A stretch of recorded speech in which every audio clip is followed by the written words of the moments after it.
Up next, he promises to avenge his sister's murder. I prayed to God that I would be led to be in the right place at the right time. For years, he tracks her killer without success. Every day was another blow to the stomach. Somewhere deep in the Houston crime files are the secrets to solve the case. He just had to find them. Houston had 500,000 prints. Everybody has 10 fingers. That's 5 million prints. 34 years later, investigators find the answer. I want to know who killed Diane.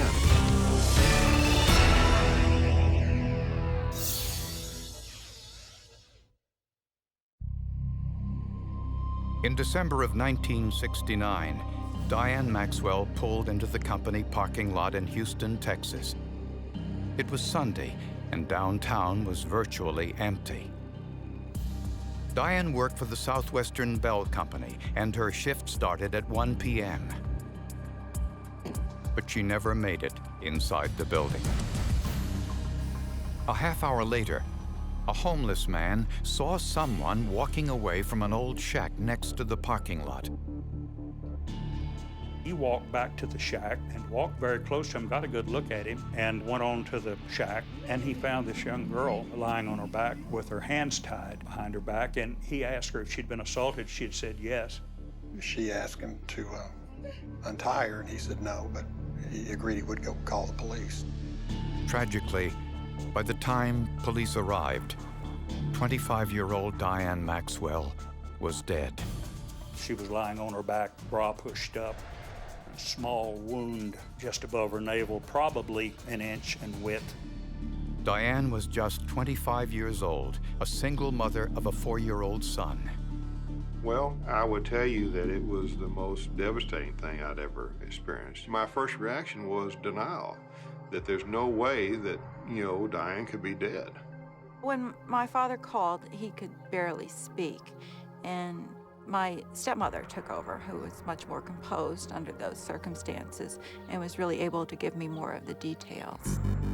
In a search for evidence, police scoured the wooden shack. Among the debris, they found a rumpled pink blanket and a man's gray suit coat. It had been used as a storeroom for a service station, and everything imaginable was in there, from service manuals to old oil cans. The only witness was the homeless man, Willie Bell. And that the only physical description was that it was a black male with an afro haircut. There was no money in Diane's purse. Her car keys were missing, and her car, a new red Mustang, was gone. Police found it 9 hours later, a mile away. The car was locked. The keys were in the ignition. So it was obvious that whoever killed Diane, took her keys and then took her car. At the autopsy, the medical examiner found evidence that Diane had been sexually assaulted, and she had been stabbed just once with surgical precision, severing an artery. One possibility was that the killer was a medical professional. And since one of the state's largest prisons was just 70 miles away in Huntsville, an ex-convict could have been responsible. Houston was the first stop, and usually they had just the clothes on their back and probably $25, and it wouldn't have been enough to live on a day or two until they would start into other endeavors. Diane's brother vowed to help catch her killer.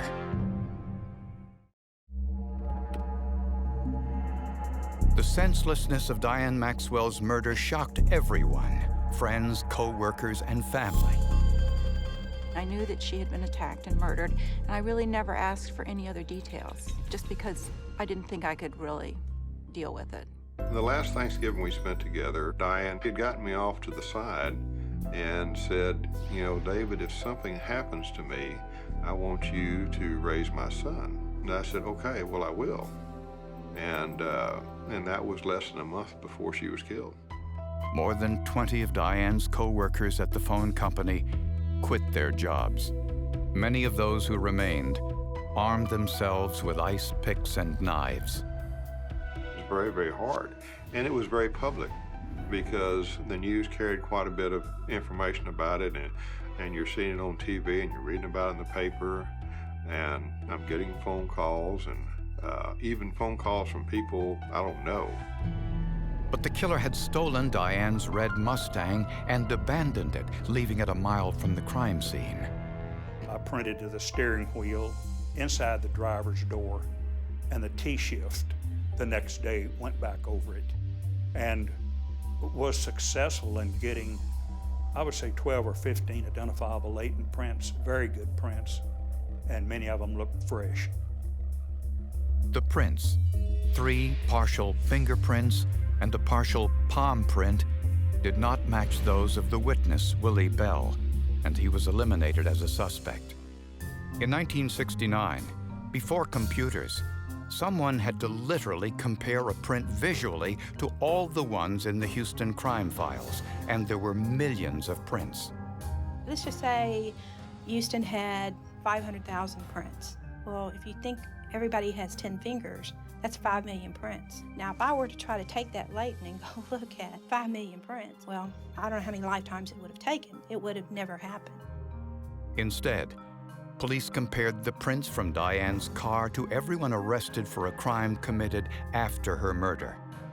Police also questioned the people who loitered in the downtown area. They were looking for a black male.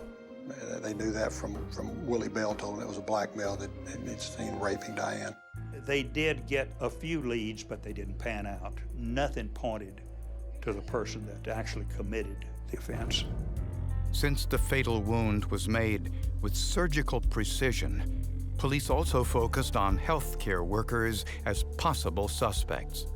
They just started dragging everyone, all the black males downtown, and had them fingerprinted. And they were doing some things that would not be accepted today. I thought that, honestly, that the person just slipped through the crack. Diane Maxwell's murder started to look like a random homicide, the hardest kind to solve.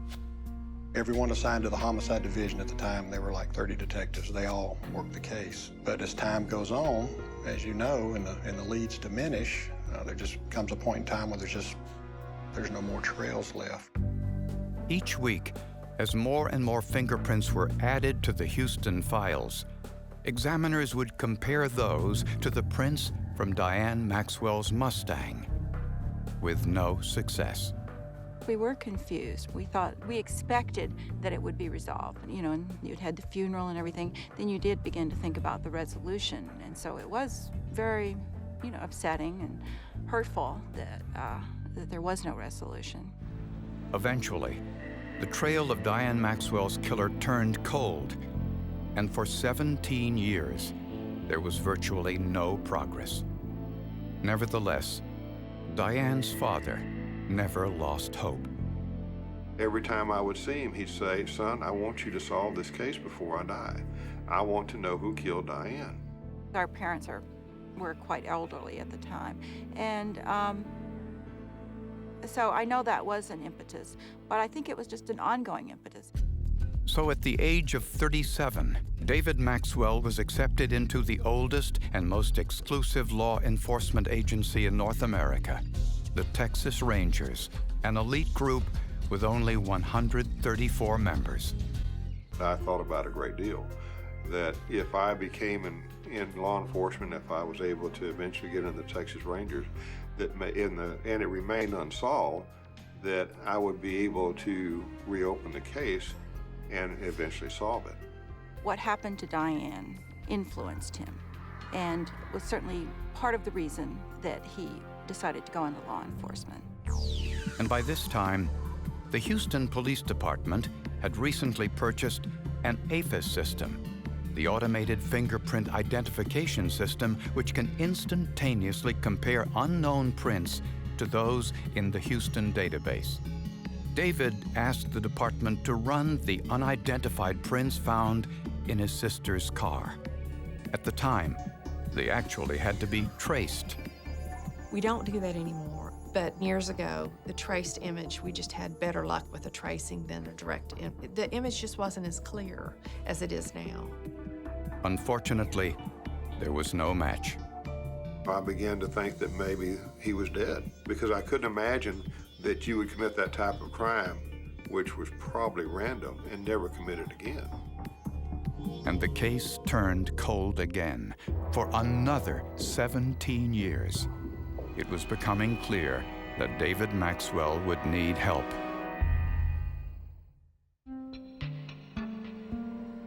For more than 30 years, David Maxwell was haunted by his sister's murder and still hoped to find some way to solve it. He had been successful in solving a lot of very complicated crimes, and I know that it was really important to him to try to solve this crime because, of course, this was very personal, and he felt very deeply about it. And he had promised his father he would solve the murder before he died. By this time, his father was close to 90 years old, and time was running short. And he would tell me that he would dream of seeing Diane, and that's all he thought about. He said, that's all I can think about is Diane and this case being solved. I want to know who killed her before I die. With nowhere else to go, David turned to his friend, Jim Ramsey, a veteran homicide investigator with the Houston Police Department. The two had known each other for years, but David never told Jim about his sister's murder. I was shocked. I was amazed that anyone could hold that in and not talk about it. But if anyone could do it, it would be David. I saw no need to tell people about what had happened in my life. I wasn't looking for sympathy. David could have had just about anybody in the state of Texas work that case. I really considered it a privilege when he asked me to look into it. Ramsey's first priority was to examine Diane Maxwell's clothing. If we could do the DNA for the sexual assault and get that and put it in the database, because now all the offenders, as they go to prison, they're taking DNA samples. And we're getting a lot of cold hits on the DNA database. But Diane's clothing was gone. To their shock and dismay, it had been thrown away. Over a period of years, I guess folks in the property room just had to make room for new property coming in. Next, Ramsey tried to interview the only witness to the crime, Willie Bell. We tracked him out to an address in California, and we eventually learned he had died back in, I think, in the mid-'80s. Then things went from bad to worse. The crime scene photos and the negatives were also gone. Apparently, in violation of police policy, someone had sold them to the British crime magazine Master Detective in 1971. When contacted, the publisher no longer had the pictures or negatives. All they had left was a single copy of the magazine. I asked them to send it to me because I didn't have any pictures of the crime scene. And they were hesitant to do that because that was their only copy. So I asked them to please, make copies of the photographs. The photocopies of the magazine pages were virtually useless. And then Jim Ramsey and David Maxwell got even more bad news.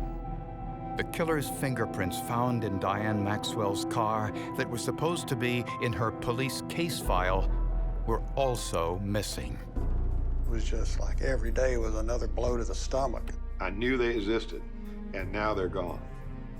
So, yeah, I was pretty upset about it. With all the evidence gone, David now had to tell his father that the case might never be solved.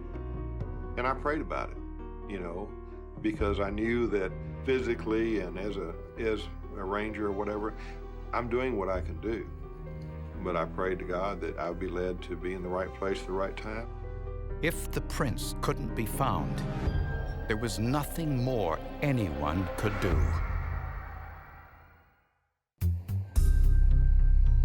Investigators literally had no evidence from Diane Maxwell's murder. The crime scene photos were gone. The victim's clothing had been discarded. The only eyewitness had died. And the killer's fingerprints were missing, presumably misfiled in one of the thousands of open case files in the Houston Police Department. Everybody at some point in time was looking for that case. So it wasn't like, okay, well, we'll just do it in our spare time. somebody every day was looking for that case. I guarantee they went through many, many files. A tremendous undertaking. Debbie and I worked together for 11 years. Rumor has it that she went to the director of the Layton lab and told the director that Sergeant Ramsey was threatening an IED investigation if they didn't find that print. Well, I never once said that. I respect authority, but I don't mind challenging authority. But whatever happened, it got them off a dead center, and there were several people that were assigned to go through every HPD case looking for prints. After months of looking through all of the case files, someone finally found them. They just put it in the wrong file. You know, it was just a clerical error. Of all the evidence lost, at least the fingerprints had been recovered. My goodness, what a task to have to go through all those folders of all those. I mean, you're talking about, you know, every car burglary, every home burglary, murder, robbery, assault, just thousands and thousands of just print cards. But they did it. By this time, the year was 2003, and sophisticated computerized fingerprint systems were everywhere. Jim Ramsey had the prints from Diane Maxwell's car compared to those in the Texas statewide database. Unfortunately, there were no hits. Undeterred, Ramsey ran the prints through the FBI's national database. This time, there were 20 potential hits. All 20 were then examined visually, and one stood out. When this print came up, it was like, oh my gosh, this looks awfully good. This looks like we're gonna have a hit. The print belonged to 58-year-old James Davis, a career criminal. I identified him 4 different times. I identified him, I think, fingers, right index, right middle, and right ring, and then the right palm. It's hard to really describe how I felt, but I was absolutely elated about it. James Ray Davis spent the majority of his adult life incarcerated. Auto theft, forgery, assaults. Davis was living in a housing project on the Texas-Arkansas border. He had been out of prison for about 10 years following a conviction for abducting a young girl. Detective Ramsey knocked on his door. And I said, Mr. Davis, I'm from the Houston Police Department. And you could tell his demeanor changed drastically. He just stared at me. Ramsey pulled out a photo of Diane's car. Davis didn't want to look at it. He said, I've never, ever seen that car. Well, that's strange. It's a red Mustang. You've never seen a red Mustang. Then I pulled out a picture of Diane that David had given me, and I handed it to him, but he wouldn't take the picture. I tried to hand it to him, he wouldn't take it. Davis initially denied any involvement, but when told of the fingerprint evidence, he confessed. I was sorry that it happened, and I've cried and I've prayed what I did was wrong. He'd been out of prison 5 days when he killed Diane, and his life was a lifetime of crime. I'm sick now, and I'm not able to do no kind of time, nothing kind of things. If I have to go, I just have to go, but I would hope the judge or whatever will have lenience on me.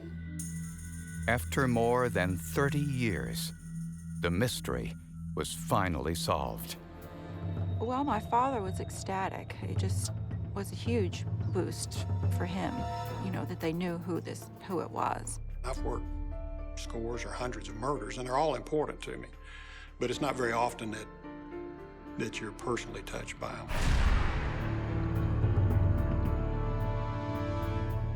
Davis said his primary motive was robbery.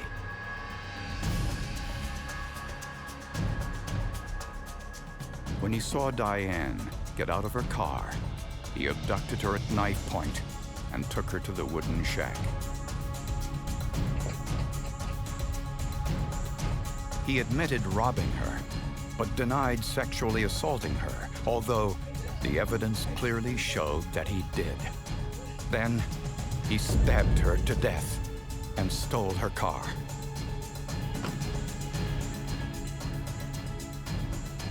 He abandoned the Mustang across town and left his fingerprints and a palm print. Although it took almost 35 years to find him, his fingerprints on file had not degraded. If it had not been for the APHIS system, he would have never been identified. On January 15, 2004, James Davis pled guilty to murder with malice and was sentenced to life in prison. I never saw remorse, not one time.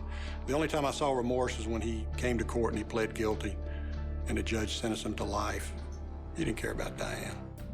Diane Maxwell's father lived long enough to see her killer brought to justice. David was really responsible for keeping people looking into this case, but it was always at the top of his agenda. It was always first in line in terms of what he wanted to accomplish. This database has been such a boost to law enforcement to be able to help solve these crimes that otherwise would go unsolved. And now with the DNA database, and that's doing the same thing, I mean, it's just been a tremendous boost to those of us in law enforcement who work these kind of cases. Investigators believe the conviction was the result of hard work, cooperation, and perhaps something else. And I really think it's divine intervention, because, I mean, look at it yourself. Look at the odds that we had going into this thing. We didn't have 1,000,000 to 1 chance we'd clear this thing. And I don't know, maybe because of the unselfish life that David, it's our career that David's committed to the people of Texas, maybe the Lord said, well, I'm going to give him a break.